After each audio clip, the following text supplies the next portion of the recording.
Olá você, salve, salve nação rubro-negra, muito bom dia, está no ar a primeira edição do programa do Mister Mengão, o seu telejornal com as notícias do Flamengo.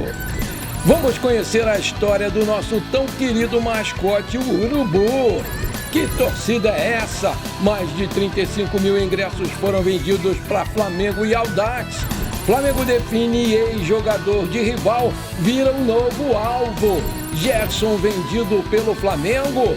Bomba de última hora é confirmada. Essas e outras você confere agora. Fica comigo até o final, porque aqui tem muito mais Flamengo pra você. Eu vou começar o nosso programa de hoje com uma curiosidade que eu achei muito legal e para trazer para vocês.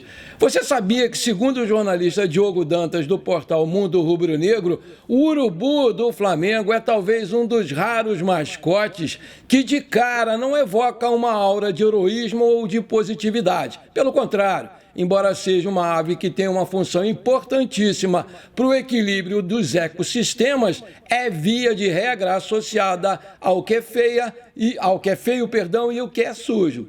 Desde pequeno e já rubro-negro, o jornalista indagava do porquê o Flamengo ter adotado essa ave insólita como seu mascote. Ele lembra até que, ainda na infância, era frequente ver os adultos se referindo aos flamenguistas pejorativamente, chamando-os de urubus. Existe uma versão relativamente conhecida para explicar a origem do urubu e a mística associada à ave e para quem não a conhece. Entre a metade da década de 1950 e 1960, o Flamengo vivia em meio a altos e baixos no futebol, até que em uma partida contra o Botafogo, a sorte começaria a mudar. Até então, o urubu nada mais era do que um sinal de mau agouro, e tudo por obra de um famoso rubro-negro. O pássaro necrófago tornou-se um símbolo da má sorte rubro-negra por ter sido referenciado assim pelo célebre locutor e flamenguista Ari Barroso, em contraste com o corvo, então mascote do Vasco. Vale lembrar que até ali, os mascotes dos clubes do Rio eram personagens simpáticos, como o Cartola do Fluminense, o Pato Donald do Botafogo e o nosso querido Marinheiro Popeye do Flamengo, todos ideias do cartunista argentino Lourenço Molas. Por volta de 1947, outro cartunista famoso, Otelo Caçador, sugeriu que se adotasse o corvo como mascote do Vasco, em alusão à sua perspicácia, astúcia e inteligência. Era a época do Expresso da Vitória, apelido dado ao forte time da Colina, que ganharia em 1948 o Sul-Americano de Clubes, considerado o embrião da Libertadores. E o Flamengo? Bem, o Flamengo amargaria alguns anos sem títulos depois do segundo tri de 42, 43 e 44, voltando a ser campeão apenas em 53. Foi nesse contexto que surgiu o Urubu, graças a uma publicação do Jornal dos Esportes, na qual Ari Barroso comentou despretensiosamente que se o Vasco tinha o corvo, o Flamengo tinha que ter o urubu, em alusão à má fase do time. Desde então, os adversários não pararam de pegar no pé dos flamenguistas, que passaram a ser conhecidos como urubus. A moda pegou e até a década de 60, a torcida do Flamengo sofria com a forma pejorativa, algo racista, inclusive, criado pelos rivais, involuntariamente reforçada pelo nosso querido Ari Barroso. Foi quando outro cartunista rubro-negro, o nosso querido Enfio, decidiu subverter aquela logística ofensiva. Em 67, ele seria contratado pelo Jornal dos Esportes, aquele de cor rosa, vocês lembram? Para escrever uma coluna chamada Dois Toques. Era uma espécie de repaginada do que o Molas fez no ano antes, como forma de instigar a rivalidade entre as torcidas e, é claro, promover o jornal. O que poucos sabem é que o urubu era até então o mascote não do Flamengo, mas do Atlético Mineiro, como conta o blog do Flamengo, mas em versão branqueada. Após vir para o Rio, o mineiro Enfio reinventou o urubu, que ganhou uma versão negra para o Flamengo, e foi nessa mesma época que o bacalhau passou a ser usado para referenciar os vascaínos. Mas a grande virada para o urubu veio em 1969. Naquele ano, o Flamengo enfrentaria o Botafogo num jogo pelo Campeonato Carioca, com um amplo favoritismo do Botafogo, que não perdia há 4 anos. foi quando Luiz Otávio Vaz Pires e Romilson Meireles, rubro-negros moradores do Leme, tiveram uma ideia. Por que não acabar de vez com essa história de urubu, levando um de verdade para o Maracanã com a bandeira do Flamengo pendurada? Eram tempos românticos em que as pessoas iam para os estádios sem precisar serem submetidas a revistas por parte da polícia. Não foi difícil catar um urubu no aterro sanitário do Caju e levá-lo para as arquibancadas. Com a ave dominada, o Luiz e o Romilson cumpriram o que haviam prometido. Soltaram em campo antes da entrada dos times com a bandeira do Flamengo presa nas patas do animal. A torcida imediatamente entrou em êxtase e o grito de urubu, que antes ecoava do lado de lá, passou desde então para o nosso lado e o urubu virou o nosso mascote oficial com muita honra depois da vitória em cima do Botafogo. Seja muito bem-vindo, urubu, tenho muito orgulho de você. A diretoria do Flamengo planeja usar o início dessa temporada de 2024 para o Flamengo atuar em lugares que o time não costuma fazer jogos oficiais, buscando aproximação ainda maior com os torcedores fora do Rio de Janeiro.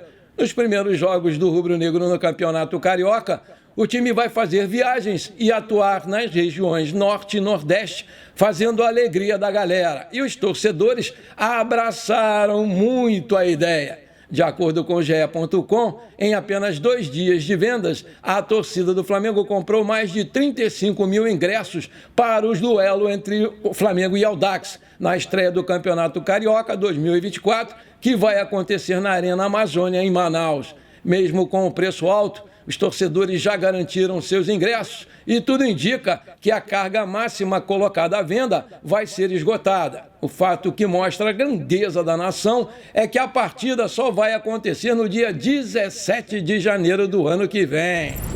Manchete: 80,6 milhões de reais. Pegou todo mundo de surpresa. Gerson vendido pelo Flamengo? Bomba de última hora é confirmada.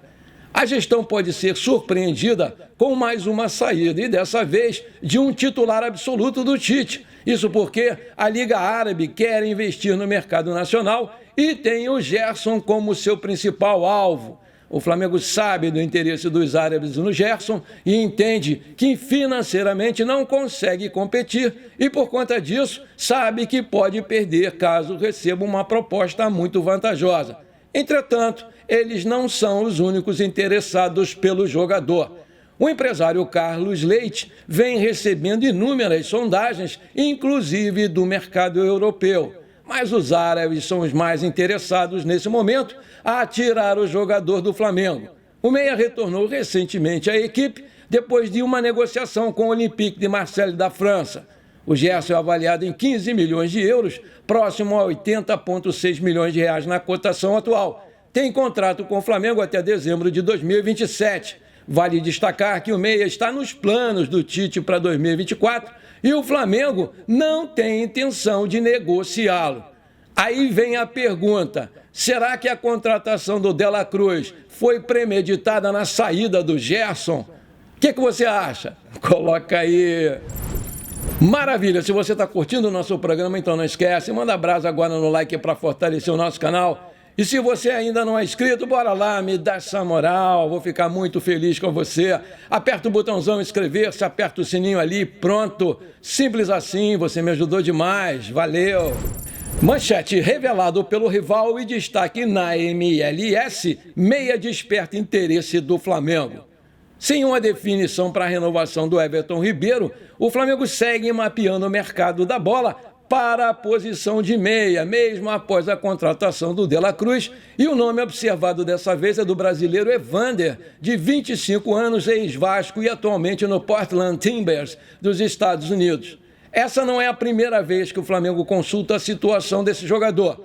Quando o meia pertencia ao Midtjylland da Dinamarca, o clube tentou o empréstimo, mas as negociações não foram para frente. Agora, o Evander voltou ao radar do Flamengo. Contratado pelo Portland em dezembro de 2022, o Evander foi eleito o melhor jogador do time nessa temporada. Além de meia, ele atuou também como segundo volante. Apesar do bom momento em solo americano, o jogador vê com bons olhos o retorno ao Brasil e o projeto do Flamengo o agradou demais. O Flamengo consultou o time americano para saber a situação do Evander. O Portland respondeu que não há interesse na venda no momento. O Flamengo, no entanto, fez uma nova consulta para saber os valores de uma possível contratação em definitivo do jogador e está aguardando uma resposta.